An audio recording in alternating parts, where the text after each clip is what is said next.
Winter का season आ चुका है और अब हमें सीखना है कि हमें कौन कौन सी तैयारियां विंटर सीजन के लिए करनी है। जैसा कि हम जानते हैं कि विंटर में कई तरह के हमें फूल जो है मिलते हैं और कई तरह की सब्जियां भी हम लगा सकते हैं। तो आज के वीडियो में हम सीखेंगे कि हमें विंटर की तैयारी कैसे करनी है, हमें अपने पौधों की कैसे देखभाल करनी है, नए जो बहुत सारे फूलों के पौधे हैं वो हमें अपने गार्डन में कैसे लगाने हैं, अपने पार्क में कैसे लगाने हैं, अपने ऑफिसेज में अगर कुछ लोग प्लान कर रहे हैं तो वहाँ कैसे लगाने हैं। तो चलिए वीडियो को शुरू करते हैं। नमस्कार दोस्तों, मेरा नाम डॉक्टर शैल सिंह है और मेरे go green life style channel में आपका स्वागत है। अगर आप मेरे चैनल पर नए हैं तो प्लीज मेरे चैनल को सब्सक्राइब कर लीजिए, लाइक कर लीजिए, शेयर कर लीजिए और कमेंट करते रहिए। मुझे लगता है कि जो सबसे पहले शुरुआत जो मैंने अपने गार्डन में की, सबसे पहले मैंने गुलदाउदी से की। होता क्या है कि यूजुअली जो गुलदाउदी के खिलने का सीजन होता है वो नवंबर दिसंबर होता है। यूजुअली जब बहुत पीक की ठंड होती है तब उसमें गुलदाउदी थोड़ी खराब होने लगती है, तो हमें कोशिश करना चाहिए कि जो गुलदाउदी की कटिंग है वो हम शुरू में अक्टूबर के फर्स्ट वीक में अगर हम कर लें तो बहुत ही अच्छा है। मैं भी इस साल लेट हो गई थी क्योंकि मेरे यहाँ पे, जैसा कि मैंने वीडियो में बताया था कि मेरे यहाँ मेरी डॉटर और मेरे हस्बैंड को डेंगू हो गया था, तो जिसकी वजह से मैं भी लेट हो गई थी उसकी कटिंग करने के लिए। बट अक्टूबर फर्स्ट वीक में अगर आप लोग कटिंग करके उसे लगा देते हैं तो ये बहुत ही बढ़िया सीजन होता है। तो इसी तरह की छोटी छोटी हमें चीजें ध्यान रखनी है। फिर बात आती है गुलाबों की।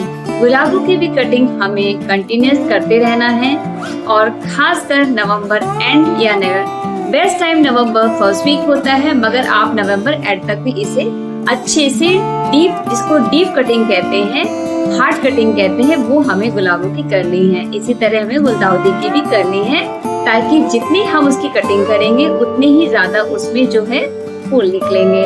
तो कोशिश करें कि सबसे पहले आप पौधों की कटिंग करते हैं। चलिए एक वीडियो देखते हैं छोटा सा और उसके द्वारा समझते हैं कि हमें क्या क्या तैयारियां करनी है। विंटर की तैयारी करने के लिए मैं सबसे पहले विंटर की तैयारी गुलदाउदी से करती हूँ। सबसे ज़रूरी होता है क्योंकि फूल देने के बाद ये साल भर गमला ऐसे ही पड़ा रहता है, तो इसकी दो काम करना बहुत ज़रूरी है। पहली चीज़ कि इसकी हार्ड कटिंग करना और दूसरा काम होता है इसकी मिट्टी के जो मिक्सचर है इसको चेंज करना। तो जो पहला काम है कि आप गमले की मिट्टी को निकाल लीजिए और इसे अच्छे से सुखा लीजिए।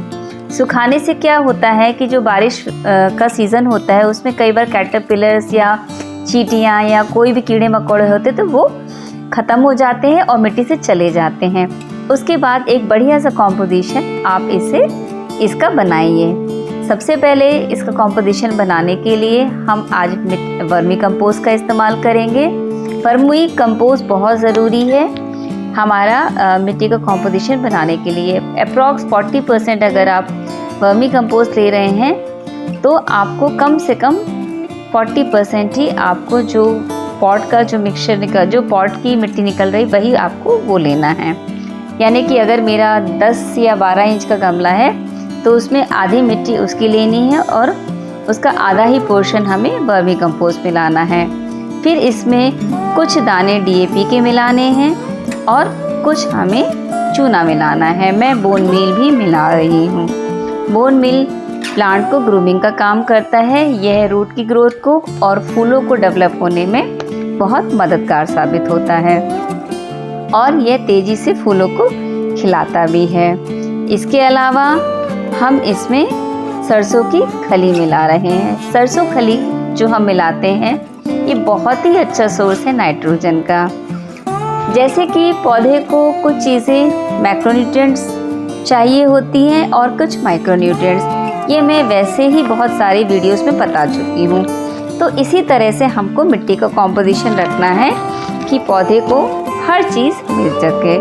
अब क्योंकि खली मिला रहे हैं और ये काफ़ी कड़ी थी, इसे आप मिक्सी में भी पीस सकते हैं। मैंने इसे पत्थर से कूट के थोड़ा छोटा छोटा कर दिया है और इसे मैं मिट्टी में मिला दे रही हूँ।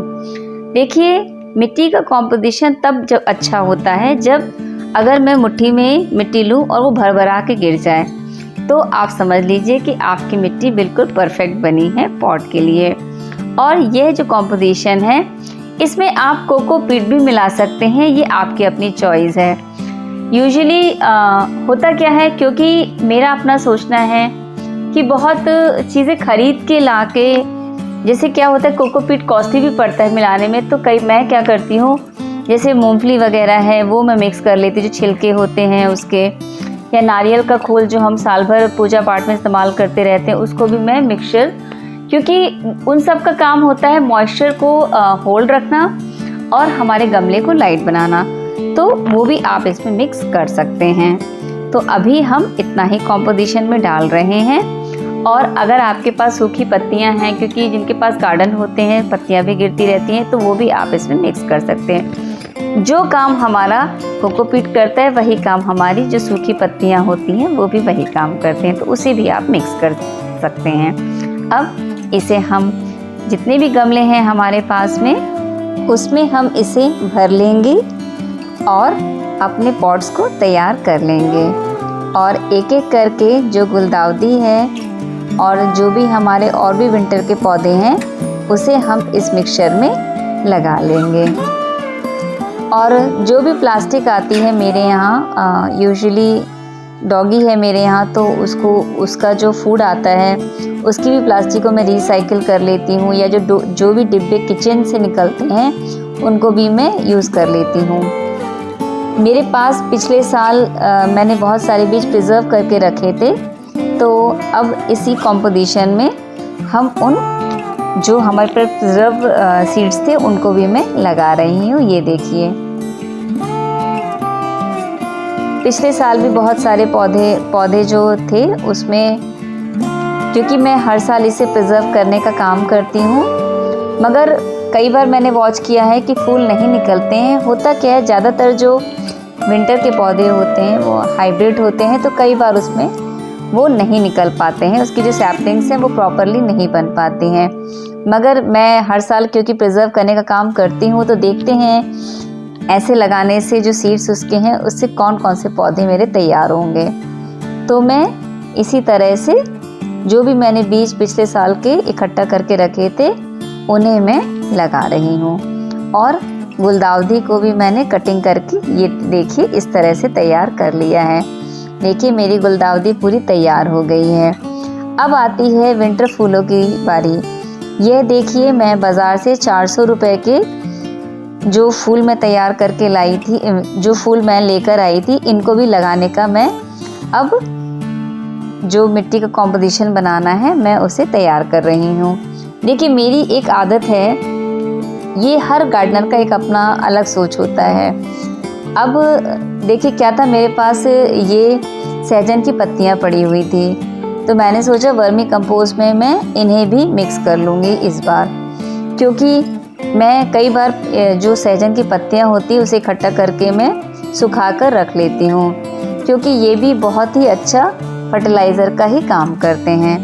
तो अब इस मिट्टी के कॉम्पोजिशन को भी मैं आपको बता रही हूँ कि इसे कैसे बनाऊँगी मैं। इसमें मैं cocopeat, vermi compost, equal amount जो हमारी पॉट की सॉइल निकल रही है उसे, सहजन की पत्तियाँ, मूंगफली का खोल, और इसी तरह से मैं इसमें डीएपी और बोन मील भी मिक्स करूँगी। ये देखिए ये मूंगफली के छिलके हैं जिसे अक्सर हम लोग खा के इकट्ठा करते रहते हैं। इनफैक्ट इसमें बादाम के भी छिलके हैं और अखरोट के भी छिलके हैं, तो इसको भी मैं इसी मिट्टी के कॉम्पोजिशन में मिला लूँगी।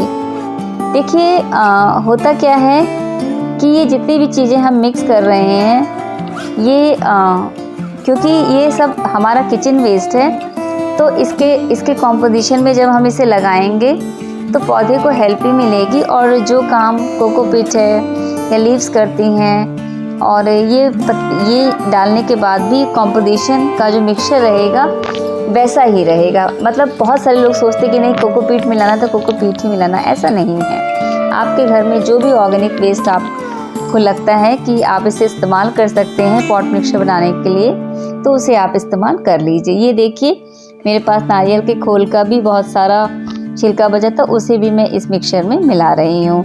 और मैं आपको इसका रिज़ल्ट भी दिखाऊंगी कुछ दिनों में, क्योंकि हमने आज ही इसका कॉम्पोजिशन बना के अपने जो विंटर के पौधे हैं वे लगाए हैं, तो फिर इसका मैं रिज़ल्ट आपको ज़रूर दिखाऊंगी। देखिए नीचे भी हमने थोड़ा सा जो पत्तियां थी उसको मिक्स कर लिया है और इस तरह से हम गमले तैयार कर लेंगे मिक्स करके। बट इस तरह से जब गमले हम तैयार करते तो एक लेयर पतली हमें मिट्टी की ज़रूर ऊपर मिला लेनी चाहिए। उससे क्या होता है, जो हमारी खाद है वो डायरेक्ट सनलाइट में नहीं आएगी, तो उसकी जो वैल्यू होती है वो थोड़ी लॉन्ग लास्टिंग हो जाएगी। एक तरह से मिट्टी को ऊपर से मिट्टी एक हल्की गार्डन सॉइल रखने से डायरेक्ट सन के एक्सपोजर में हमारी खाद नहीं आएगी। तो इस तरह से गमले हमने तैयार कर लिए हैं और आज हमने पिटोमिया हैं और बहुत सारे सीजनल फूल, कुछ के तो नाम भी मुझे नहीं पता थे, डहलिया है और गेंदा है और भी बहुत सारे जो फूल हम लाए थे बाज़ार से ख़रीद के, उसे हमने लगा लिया है। मैं 400 रुपये के प्लांट्स ख़रीद के लाई थी लगाने के लिए विंटर के। इसी तरह से हम हर साल ऐसे ही पॉट तैयार करते हैं और अपने फूलों को लगाते हैं। ये देखिए लगभग बहुत सारे प्लांट्स हमने लगा लिए हैं, कुछ नए प्लांट्स भी हमने लाए थे वो भी हमने लगा लिए हैं और अब एक हफ्ते में ये लगभग काफ़ी अच्छे ग्रो कर जाएंगे। कुछ दिनों के लिए आपको इसे छांव में रखना है जब तक ये अच्छे से लग ना जाए और ग्रो ना कर जाए। उसके बाद इसे आप धूप में रख दीजिए ताकि इनकी अच्छे से ग्रोथ हो सके। पानी इसमें सिर्फ आपको स्प्रिंकल करना है और बहुत ज़्यादा पानी अभी नहीं डालना है, और जब आप इसे धूप में ट्रांसफ़र करेंगे तब आप इसमें थोड़ा पानी अच्छे से डाल सकते हैं, क्योंकि वो ग्रोथ के लिए ज़रूरी है। तो इन्हीं बस छोटी चीज़ों का ध्यान रखना है आपको विंटर में और इसकी तैयारी करनी है, और इसी तरह से आपको अपने पॉट तैयार करके रखने हैं। वीडियो तो हमने देख ही लिया होगा और हम समझ गए होंगे कि हमें विंटर की बहुत सारी तैयारी करनी है, हमें बहुत सारे नए नए पौधे लाने हैं। होता क्या है, मैंने भी बीज प्रिजर्व किए थे लास्ट ईयर के, बट क्योंकि ये हाइब्रिड प्लांट्स होते हैं तो इसमें जब बीड्स को जो मैंने बचाया था, जो सीड्स को मैंने जो प्रिजर्व किया था उसको भी मैंने लगाने की कोशिश की थी, बट उसमें बहुत ही कम जो नए प्लांट्स थे सैपलिंग्स तैयार हुई। तो जो सैपलिंग तैयार हुई मैंने उनको भी यूज़ कर लिया और मैंने नए पौधे भी विंटर्स के ले लिया। और विंटर्स के पौधे कई तरह के आते हैं, जो सीजनल पौधे होते हैं वो आप अपने लोकल मार्केट या किसी भी नर्सरी से आप ले सकते हैं। जैसे मैं अप्रॉक्स 400 रुपये के पौधे लेकर आई थी जिसमें कई वेराइटीज़ थी, उसमें डहलिया भी था, उसमें गेंदा भी था और भी उसमें कई तरह के थी। यूजुअली गेंदा तो लोग अपने घर में जब पूजा पाठ होती है उसके जो फूल बचते हैं उससे भी उसके बीज तैयार कर लेते हैं, जो न्यू सैपलिंग्स होती है उससे भी लगा लेते हैं। मगर मैंने कुछ पौधे खरीद भी लिए थे और सच बताऊं तो कुछ का तो मुझे नाम भी नहीं याद होता, क्योंकि इतने सारे विंटर्स में फूल मिलते हैं और मुझे लगता है कि मैं सब अपने गार्डन में लगा लूँ। तो इसी तरह से आप लोग जो मैंने आप लोगों को बताया कि कैसे आपको कटिंग करनी है, पानी का ख्याल रखना है, सबसे इम्पॉर्टेंट होती है धूप। तो विंटर में यही छोटी छोटी चीज़ें होती हैं, तो इसका हमें ख्याल रखना है, नए फूलों का स्वागत करना है और अपनी फुलवारी को हरी भरी और फूलों से भरी रखनी है।